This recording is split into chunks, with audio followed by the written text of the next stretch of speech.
Where we're going to start right now is like the main lifeguard tower that is at the beach. We have cleansed this tower for other survivors to come over here to safety because they have been trapped in another beach hut at the end of the beach. And together with Cinemoy, who is a lifeguard that is like the leader of the bunch, we are now settling this up as a safe hub for the survivors over there. And now that we have done that, we can actually talk to all those survivors, find out more about them, get quests from them and missions. You did good, my friends. We're safe now thanks to you. But we won't make it long without food. If help don't come soon, we're gonna have to head to town. I'll try and find a ride. Maybe you could see if anybody here needs help.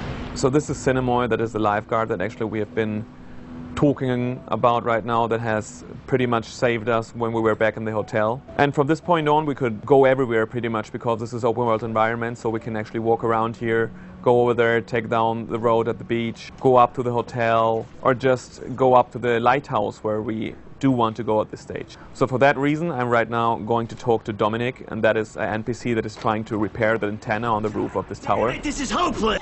I'm going to use a workbench and I'm going to repair my baseball bat, but downstairs here there is like way more stuff to do. There's a doctor trying to build up kind of a hospital here and searching for stuff. There's Hank here who's trying to repair the car that we could then use if we help him with that mission, and some other survivors in here that we could talk to. So on this way, of course, I'm going to meet zombies that's going to be attacking me, and I have the possibilities to actually fight against them in melee combat using my knife. It's a short-range weapon, so other weapons are going to have a higher range. For example, the baseball bat is more useful when it comes to range attacks. I'm going to have the kick to actually get some distance between me and the zombies, and also I could throw my weapons towards the zombies when they attack me. I set you free! So these are my first enemies. So as you can see, this was now vessel zombies. These zombies are more like the weakest zombies in the game. They are more like dangerous when they're in groups. But in this case, they were standing up. I had enough time to actually get my weapons ready, destroy them. And you have different hit zones. So basically you can hit them in the head, you can break their arms, break their legs, and just go tactically for whatever the zombies is going to be that attacks you. So a fast zombie, you want to go for the legs. A zombie with a weapon in his hand, you want to go for the arms and stuff like that. But also you have the possibility to actually use the surroundings to get rid of the zombies. Like in this case, there was a propane tank back there that I used. So in this resort area, we just left the lifeguard tower, and I'm now going to enter the bungalow area. So again, there's going to be NPCs we can meet in here. There's going to be zombies attacking us, and there's also going to be like side missions we can take on the way. So pretty much when I hit the zombies, I don't want to just run in and hack and slash, because I'm going to run out of stamina at one point. So I want to be sure that I hit where at the head or the leg, wherever I want to hit to, and don't just like slice and slice and slice, because else I will be left defenseless in the middle of the fight, because I have out of stamina. I'm going to get like in a defensive pose, and nothing else is going to be possible for me.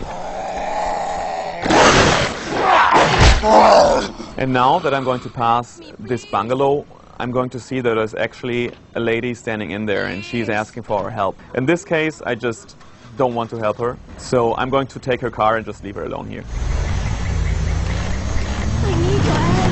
So yeah, you can take the car and you can drive over the island. It's one thing is a transport, of course. You can get from A to B way faster using a car, but the other thing, it's actually fun to go through the zombies and drive them into pieces.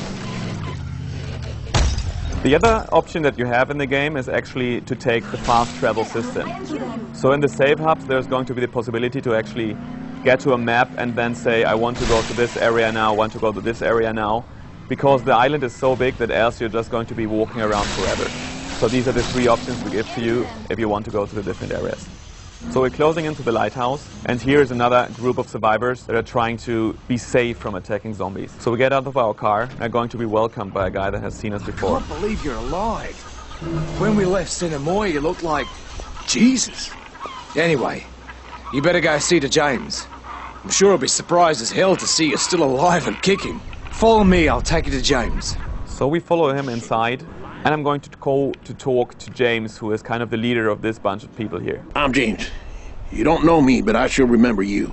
So I'm going to take this mission. I'm going to be able now to talk to all the people in the lighthouse, again getting new missions, getting to know them and their different perspective on the whole situation. See what you can do to help, okay? So going downstairs again, I could now talk to all these people. I can pick up stuff like the med kit that will be useful and just search the whole thing for more material. So we get out here and I'm going to take another way than the minimap shows me because I don't want to use the car. Dead forever.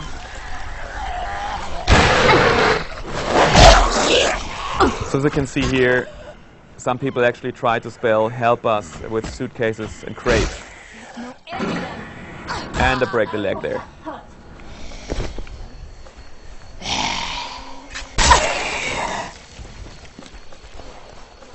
And off goes the head. So now what you can see here is the infected zombies. They're way faster, we're more aggressive. And instead of just stumbling towards us like these vessel zombies, they're going to be really a pain in the ass when they attack you. So whenever you get into a group of zombies, pick your first target wisely, because if you just pick the vessel zombie, the other zombies, if they're like infected, are just going to plain destroy you. You hear her voice from time to time with a one-liner. What we want to do in the game right now is that in the beginning of the game she's going to be like more afraid, she's going to be like a little anxious, and later on when she has killed like one of her zombies, she's going to be like way toughened up and she's going to be way cooler when the zombies attack. And that you will hear from her reactions when she has more skills, she has adapted new possibilities.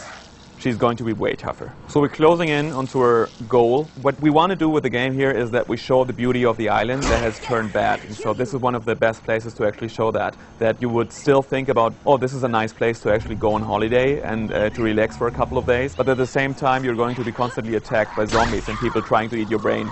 Here you can see that the island was once beautiful and really like a place where you might like to go with your girlfriend or whatever and just like say like, whoo, nice and quiet here. Another way what I can do is like if there are like 5 or 6 zombies attacking me, I can go into my special skill and just slash through them. And that skill, she is kind of in rage mode and she's going to attack violently and cutting down everything that is on her way. So in here you see like a big vessel zombie, and that's like a mini boss right now here. If he's going to hit me, then I'm not going to stay on my feet. So you have to be careful while attacking him. In the background of the game, what is actually happening, there's a storm coming to the island. So now that we're going to swap on the city, you are going to see the sky is darker, there might be rain coming down. And so everything is going to be more destroyed because it's later on in the process of the story. So Moresby is kind of the capital of the island. It's like the biggest town there, and like all the real Banoi people live there. And so the vibe of this whole thing is not like tourists anymore. It's not going to be all people in bikinis and bathing trunks and stuff like that. So it's more going to be like the real Banoians. So you can hear the bells while this cutscene is running, and this is pretty much a problem of the people that are in the church, because that church is actually a safe zone. Like a nun has actually brought people over there, and those people are caught in there because this ram zombie is pretty much blocking the door and trying to get in there because he's attracted by the bells, and all the other zombies are also attracted by the bells. So our main goal here right now is going to be finish off the bells, have them quiet down, and then the people are going to be safe again. But first of all, I want to show you the town a little bit. The whole city has been way destroyed because the zombies have pretty much taken over, and everything looks completely messy. So also we have new weapons right now. The machete is a really great weapon, especially for Xiang Mei, doing massive amount of damage and cutting off limbs. Maybe go for the head, off it goes. So I'm going to make use of my rifle right now just to show you the shooting mechanics once. But of course the game is trying to get mainly into melee combat because it's more realistic, and normally as a normal visitor on the island you're not going to be able to actually use pistols and guns all of the time, primarily because they're not there. So it's going to be focusing on melee combat, but we give it the option to also go into the rifle topic. So you can see, of course, the rifles are really effective, so we really keep it down to minimum because we want you to feel like you're really in close combat with a couple of guys who's they're trying to eat your brain pretty much. And this whole survival feeling is best with a melee combat. Set me free! There is another zombie that is actually really cool because you can use him in different ways. But when you get too close to him, what he's going to do is he's going to try to explode and take you down with himself. Going to take the fight on with the ram zombie, and he's really tough guy. So he's surrounded by kind of auxiliary zombies here that is going to help him out, but he's actually going to take them down if they stand in his way because he's really going for it. But you're going to say to have several of those guys running around. I mean, they have a background story and the reason that they are on the island, but it's not just going to be like one or whatever. It's the Lord's will that you be here. Agreed? So this is Helen, the nun that is actually taking care of this group, and she's asking us to now get rid of the zombie that is blocking the bell mechanics. Then we'll also build the sticky bomb craft that is pretty much a knife that has C4 on it. So when you throw it towards an enemy, it is going to explode when it gets stuck in the zombie.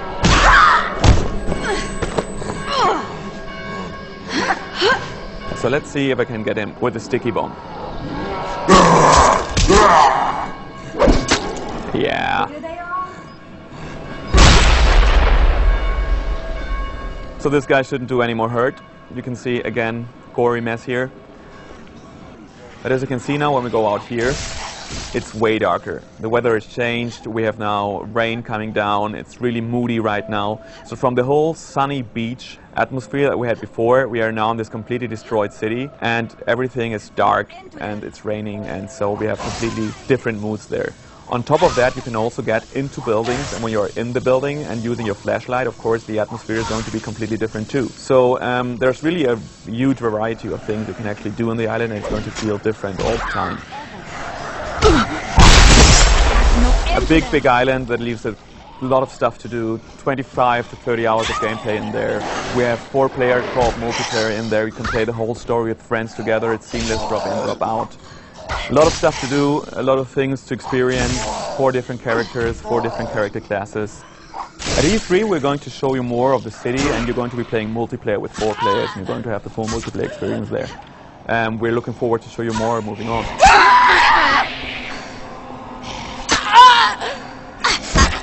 There's no end to them.